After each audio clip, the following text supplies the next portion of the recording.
that we are facing a time of unprecedented tribulations and troubles throughout our planet, our nation, and our lives. The ground war in the Gulf has begun, according to sources in London and Washington. More than 500,000 Rohingya Muslims have now fled across the border into Bangladesh. The UK is deeply concerned about rising tensions between India and Pakistan.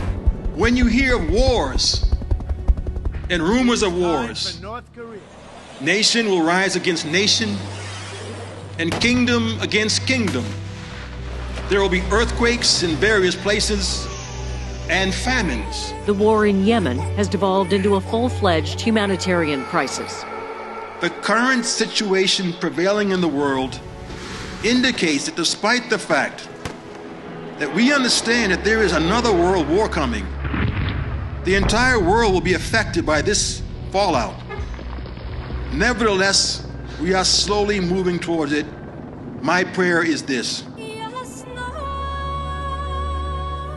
Oh God, we love the name as well as the message of the Holy Prophet Muhammad sallallahu alaihi wasallam. The Holy Prophet was created as a mercy for both worlds, and his heart was deeply imbued with the love of humanity.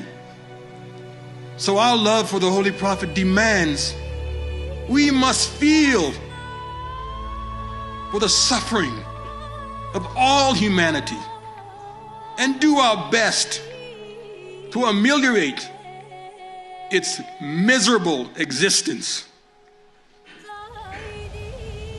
But oh God, we have nothing. We have nothing except the capability of praying to you. So fulfill thy promise.